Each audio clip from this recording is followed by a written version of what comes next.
Last session this year. If we have the AC now, sir. Can we turn that on? You want the AC on? I'll turn that on. No, I'll turn on. Only that side. It's recording. Winding up the conference is a super important topic. We have a little bit of a public service information packet kind of thing, which is like how our nationals run.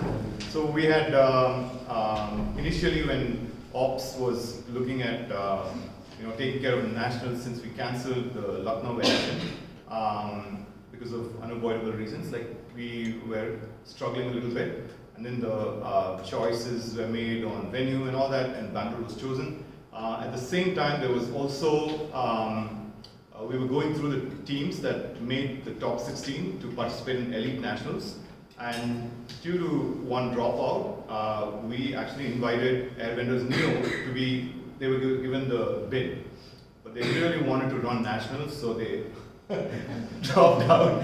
No, I'm kidding. They had not enough people, and that is actually our good luck, and because of which they are able to take up elite nationals, and they've been so awesome. We've been working with them. Minu and Sumesh have been working with the two TDs, Yashaswani and Nandini, who are who are here to tell us how that's happening and what are the challenges and how they're coping and what makes what does it take to run a big event like this. So over to you. Thanks, Mani.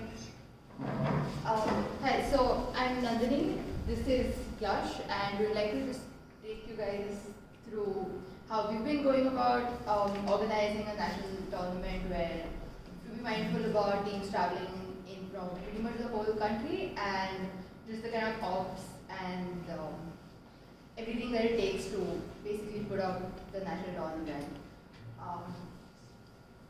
Definitely, we all know that every team has been giving their best effort for the tournament, especially the nationals being the final tournament for the series. So we thought from our end, even though if we are not part of the tournament, we could contribute towards running the tournament, giving us quality ultimate. And so we were looking into aspects of like how we came across before we had previous experiences, how we could manage the tournament and run the show. So we could just go through the presentation so we could understand and share our preparations and what we're looking at and how we want to go about.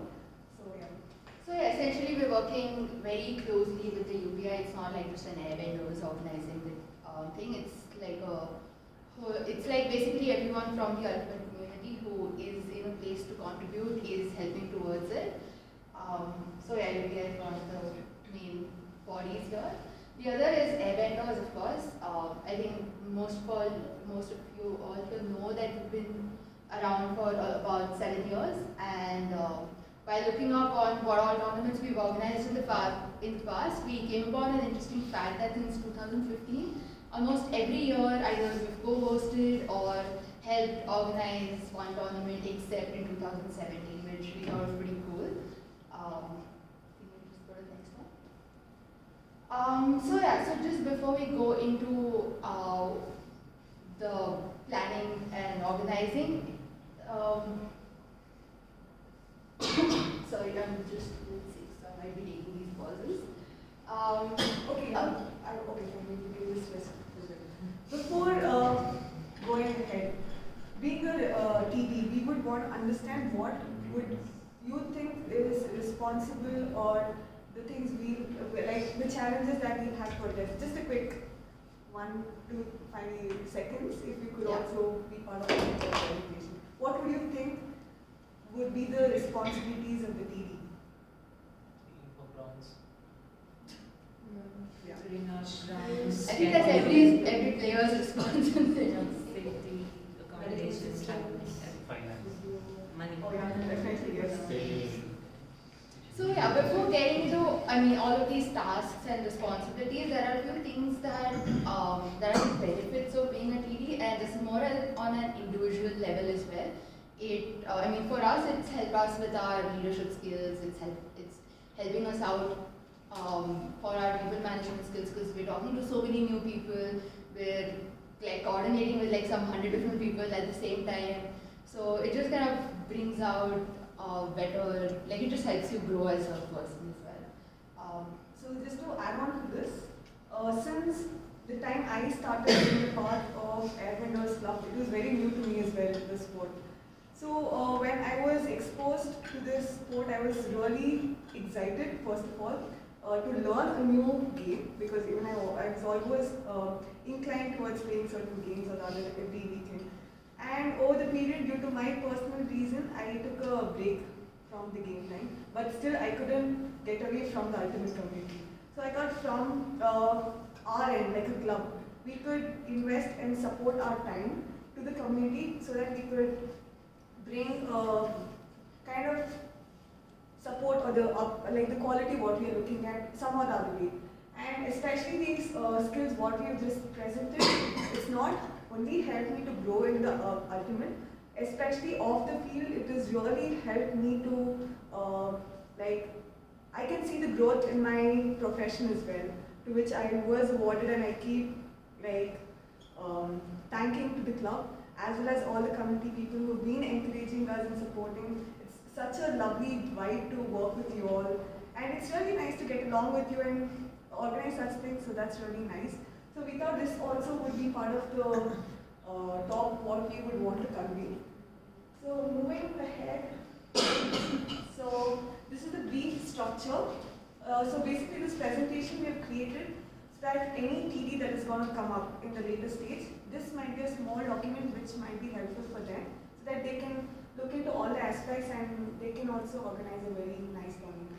So understanding the structure, the TDs itself, you will have to analyze, since this presentation is related to the nationals, but this can be generalized as well.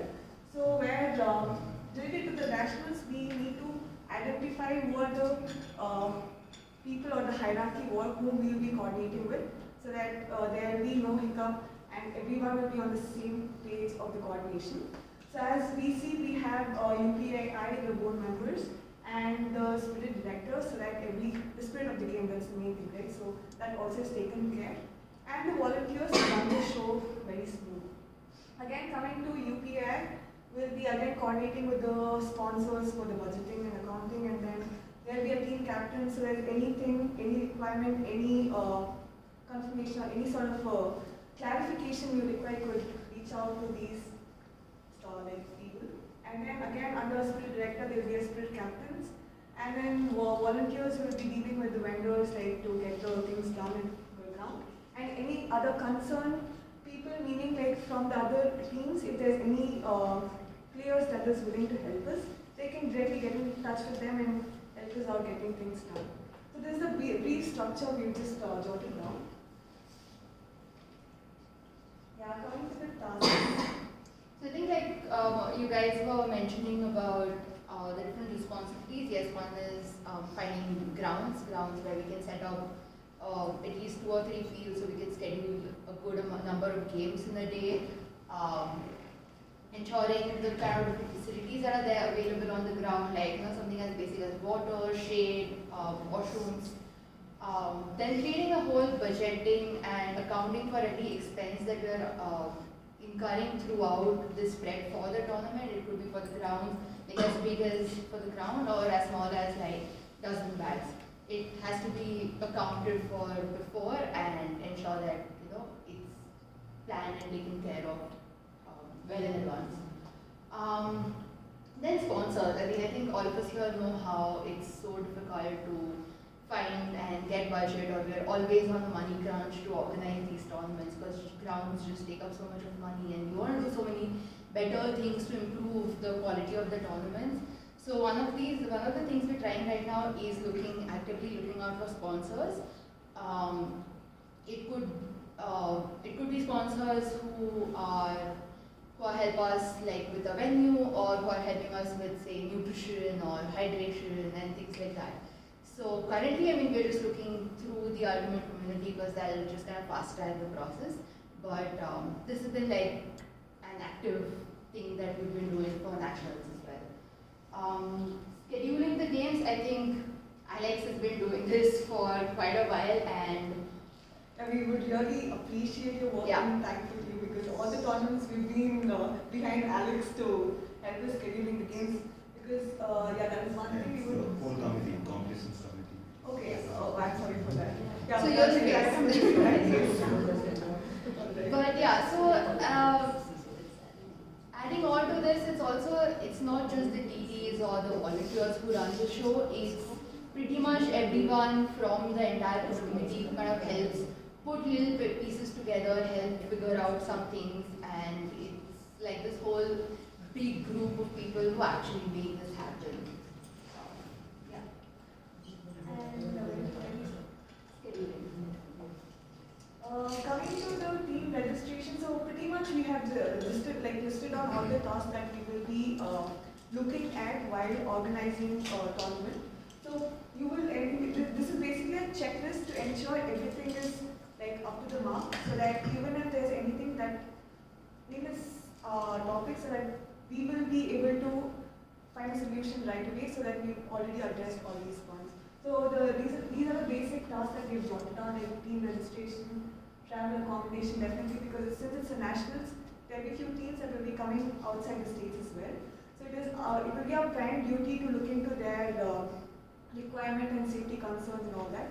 So we tend to reach out to check what exactly the requirement is, and based on which we will try to organize as per that. And hydration, nutrition, equipment, that is, for example, the ground marking when we require, like if it's we're doing through a tape or a chalkboard, we'll have to look into the criteria of the ground condition based on which we'll have to finalize the equipments. Scoring, which we will be talking in depth over in the coming slides. Moderation, meaning like coordination with the people. Medic and physio, which is also another important thing to look into. Hygiene and cleanliness, spirit sheets and scores, medal ceremony. So these are the things we have jotted on. But this time for the nationals, to keep it more easy flowing, we are creating something called a handbook. If you guys are part of Sakat, I think you would be aware of this, where we will list out all the general instructions from the ground location till the timings, what all things will be available at the ground, and whom you could reach out to. For example, in certain times of emergency cases, we would be panicking as to what to be done and all that. So this time we are trying to cover up all these things, and we will generalize this in the handbook so that we would request all the team captains, so that team captains to share it with their players, so that it becomes handy through the tournament. So this is about the tasks. Yeah, challenges. Yeah, the main part, like, yes, there are a lot of these tasks. Yes, we have a lot of people helping us out and taking different initiatives and driving different tasks. Yet, there are always few challenges that we've experienced while organizing any tournament. To begin with, of course, finalizing the date, the venue. Is it like what city is it going to be? If it's like a tournament like nationals, what city is it going to be like? What are the suitable dates? Are there any festivals colliding? Exams, like a lot of these factors go into consideration. Then there's accounting and budgeting, planning the whole expenses beforehand, so we know how much money we have, how much we need to source from sponsors, which brings to the next challenge, which is actually finding sponsors. It becomes a task because not many people have heard about the sport. They're like, oh, you guys play with a frisbee, and you guys have like tournaments to play with, like one frisbee. What tournament will you do? I play frisbee with my dog.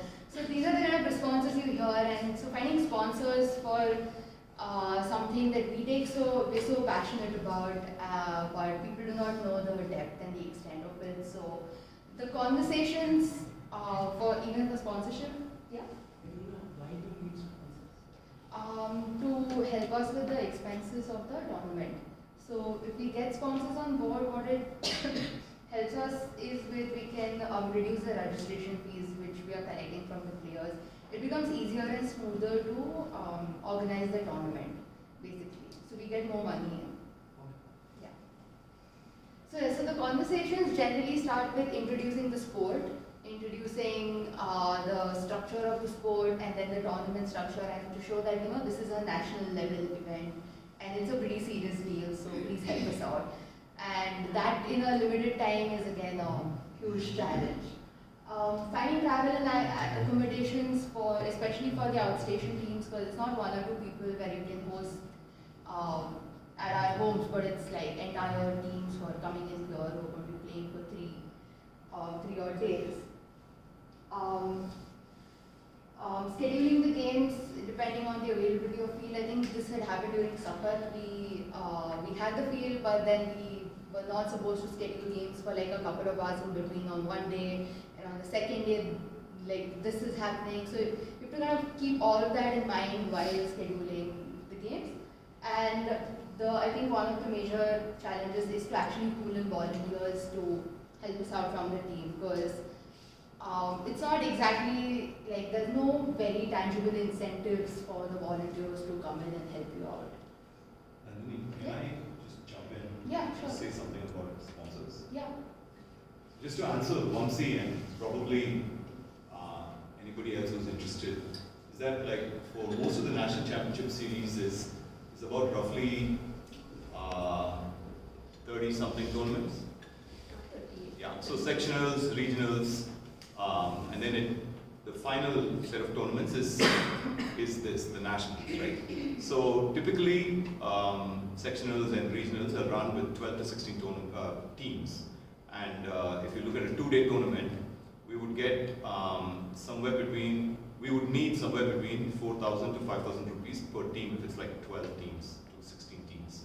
So that finally how it translates to what the player is paying, each individual player is paying for a 2-day full-on tournament experience is about roughly 250 to 300 rupees, which is not bad considering what you get.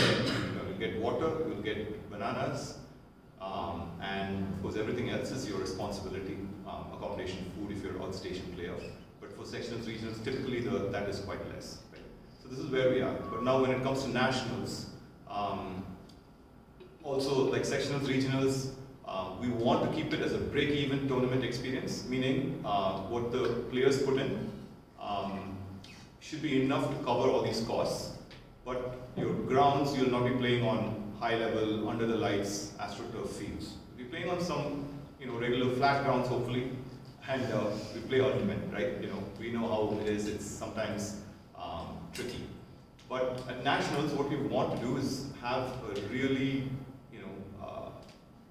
best-in-class fields with grass and good tournament experience, and the players may need to shell in more money. It may not be just 300 rupees, it may be 600 rupees, it might double. And when you add it all up, if you're a traveling team going to Bangalore from, say, Bombay, then some of them will fly, so everything just adds up tremendously. So when we have a sponsor on board, we would reduce that, and we should think about cost sharing, some of it for traveling teams, host teams that are in Bangalore, for example, for elite nationals, would need to pay a certain amount, the traveling teams would need to pay less amount. That's what is ideal. So, but all of that would be helped out tremendously if we have a sponsor on board who's willing to come in and say, for example, elite nationals, I don't know if they're going to get into the numbers, but elite nationals costs us 1 lakh just for the grounds, right? Is that right? 98,000, Yeah, something like that. yeah. So that's a lot of money when you start dividing by the number of people in each team for 16 teams, right? So that's the answer. Does that help you Yeah. understand? I didn't know that nationals are playing in a very, very good ground. We hope so. Yes, we can vouch for that. The ground is really nice. Okay. Yes. Good. Well, That's what that is that- one Sure, expert, sure.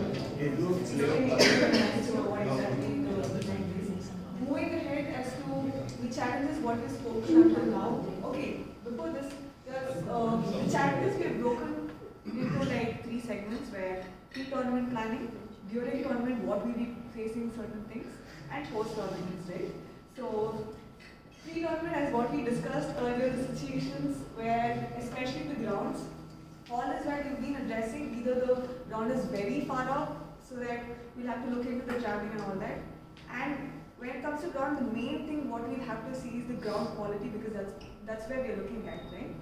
So we will be addressing what is the fields that we'll be setting up, if we'll be able to accommodate or not. Second thing, we always, not always, it's sometimes where we always fall, again not always, it's the toilet issue. We have been facing that quite some time. And third is the water availability, that is quite challenging aspect what we have faced, and we are able to find a solution and go ahead. So talking about this particular national, we would really thank Cleo for supporting. Yeah, Daniel. I'm really excited for the tournament because the ground is really good. Yeah. But the talking is still going on for a even better quality thing. Players So- helped us through the season for sectionals, regionals. We tried. Leo We has tried. helped us. Very good job, Leo. That's really nice. And It's okay.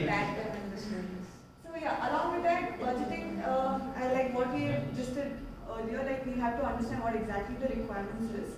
And what Manik said, shared with us before, that we have certain constraints this time due to the previous thing what happened. So we are trying to give the best ultimate as much as we can from our end. So we are trying to work out the budget efficiently along with the UPI itself. And our sponsor, we are still trying to reach out so that we can get more numbers. Partnering service, for the traveling purpose again, since last time we've already coordinated with Bounds and Bogo. Upon the requirement, we might reach out to them again. So this is the discussion is still going on. And scheduling of games, as per like this time, again we are trying to schedule the games in the daylight itself, so that over the night, it shouldn't be any problem in the traveling or accommodation or any sort of thing. So all these things we've been addressing, and we're trying to look into these aspects. Coming to the volunteers, yeah, we have given a brief task as to what requires to be done for the tournament. And yes, to keep the volunteers intact, they require motivation all the time to look into it.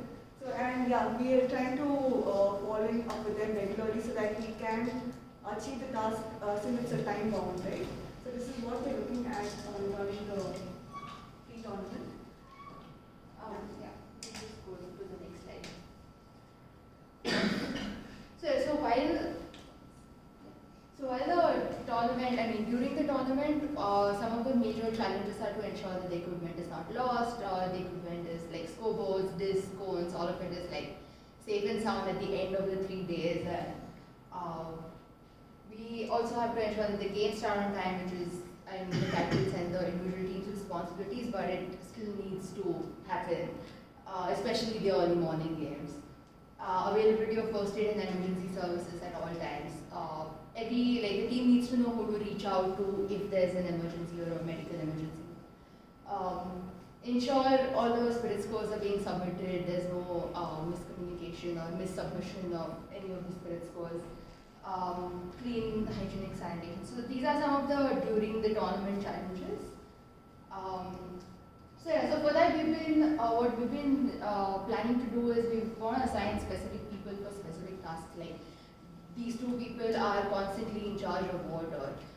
These 2 people are constantly in charge of first aid kits, and we want to get people who are not playing, so they'll be available at all times. They won't have excuses like I was in a game and I was not aware of these things. So we are also trying to get some ambulance who will be there by the field in case something goes south. Yes.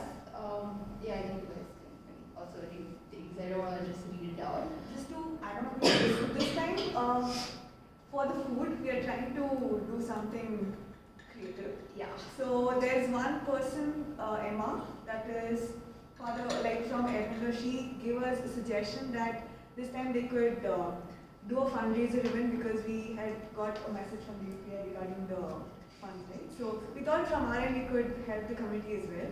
So this was quite interesting what she came up, and we are trying to arrange the food, homemade food for the Yeah, during the tournament. So we would request all the committee people, like how much, anything that could possibly can be done. We have also sent out the messages. Like any people who are interested in doing this can please reach out to us so that we'll see how to figure this thing out. So yeah, that's about. So yeah, it's basically a pool of 10 odd parents who are going to be cooking meals for like lunch for the players during the tournament days. So it's just like to ensure that they're fed well and they're not like lacking on energy and nutrition while they're playing. Because we tend to do that. We're like, okay, there's no time for lunch. I'm just going to eat 2 more bananas and get going. So yeah, this was a really interesting thing. Post tournament, I think something that we faced, we experienced firsthand in a really bad way was the cleanliness of the ground, and to ensure that we don't leave grounds in a bad condition. That is, I think, one of the major things that we want to look into this time. And something else that has not been going on too well is the submission of spirit scores. There have been a lot of these mis-submissions. People have been selecting wrong teams, have to cross-check it with the schedule to see if they've entered the right scores. One of my own teammates, by mistake, entered wrong scores and gave another team a lower spirit ranking than the intended ranking. So for that, this time we were, this came up from an open brainstorm that we could do like a cleanliness challenge. Every team gets these big trash bags, and whoever collects most amount of trash from the field gets like a little surprise. So yeah, this is something we're just going to try out this time. This suggestion I think was from Aishwarya Deoria, if I'm not wrong. So we got the suggestion. Yeah, like through somewhere it just kind of came So to one us person and we thought it was reached quite out to us. interesting. So it's really nice like how people are reaching out to us to give a creative solution. That's really interesting to hear it as well. So we are trying to consider this and see to it that we actually achieve this over the tournament. For the spirit scores, Pixie has been, I think, in close conversations with UKI to figure out a simpler way of submitting the spirit scores to kind of eliminate some of these basic mishaps that happen.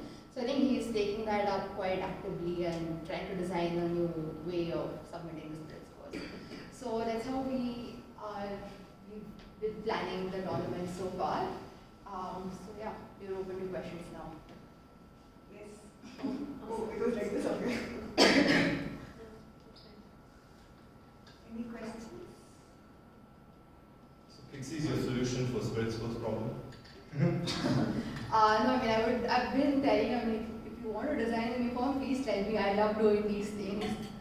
But Punch, is he working with you for, no?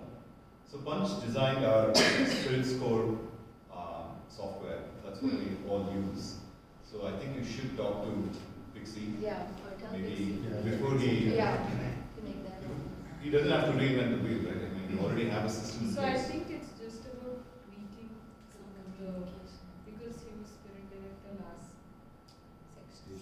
region. So I've also been in touch with him a little bit, but it's just about tweaking some of the things to ensure Yeah. that these things don't. Not Yeah, from the app side, but No, from the Google, like in terms of the Google Doc that we all use to submit the spirit scores as spirit touches, the link that's shared later. So something that has happened, I think after the SGR was, like we have to select like, okay, vendors new played against CFT. But instead of CFT, I might just like select EDC because it's like right next to each other or something. And then the whole spirit score Right. submitted is invalid because there was no game like that. So after like post the tournament, it's like a lot of administrative work to cross-check the schedule, see if the scores are submitted so right. ideally by the schedule. Yeah, so like what if we could just have a schedule instead of me selecting my team and the opponent team and the day, we could just have been like, okay, this is the game I played and these are the scores. So yeah, these are just some things that we've been thinking about as to how the Google Docs can just, the form can just be made simpler and Yeah, More automating like- that could be a challenge after the pool play. Until then, it's Yeah. possible. But yeah, but then I'll talk to Punch about this because Yeah. we also had, see, Ultimate Central is our website provider, which we pay money to maintain our website and does all the registrations. They actually have automated tools in it for exactly this, for recording spirit scores. So since we're already paying money for it, we have never used it until now, until they told us so. I'll have a chat with Punch. Yeah. He's our director of technology. Yeah, I think even I have trouble punch enough at once saying, but wait, this is not happening. How do I do this? And he's patiently like responded to every single query. Yeah. So yeah, thank you, Punch. Thanks, Thanks, Punch. Yeah. Yeah. Cool. Anybody else any questions? Any thoughts? Any suggestions? Yeah, we are open to suggestions as well. It's Understand still a work in progress. So Good yeah. tournament this time, yeah. Just on a small thing, does the Ultimate Central eliminate the, must say yes, because you know how it works.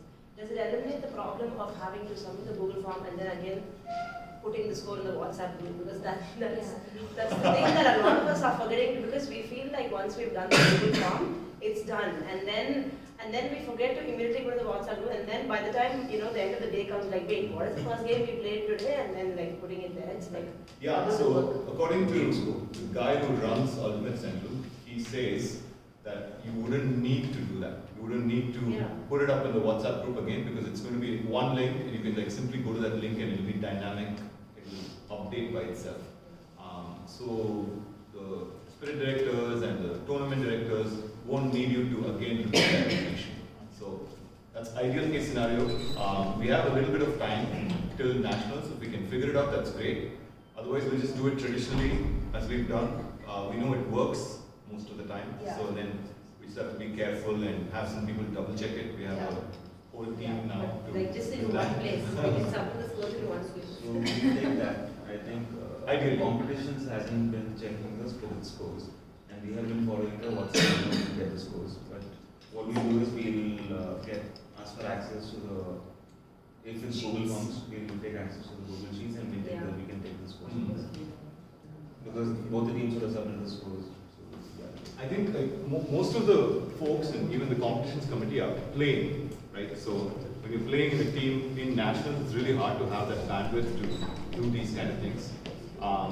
But if Neo is not playing and they have somebody, then maybe you can educate, empower one or two of them, and then they can do that.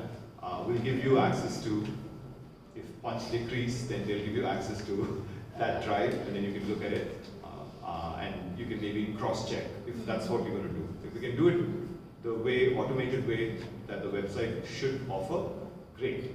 But we should do a lot of testing before that. Yeah. I think one of the issues here is like between the committees, there can be more communication. Like coming from the perspective of the person who made the app, like I never asked anyone that I'm making this app or like whatever it is. And I've actually talked to the spirit committee for like a period of 2 months to try to get it into place after putting it out initially, and then like, so it's more about like educating people on like how to use the tool, and like people coming back saying like these are the things that need to be fixed. So I think it's more about like managing the communication among the teams within UPI and the organizing teams of these tournaments, so that like over time we improve the tools that we have. So my intention in developing the tool was to like, I had access to like 3 tournament spirit scores, and I could like find mistakes that were like quite blatant. So like my intention was to like try to fix that. So like I'd be interested to support more as long as we like work on it together and we are willing to like give people feedback and like keep that feedback loop going. I think it's not like a rocket science problem. Sure, yeah.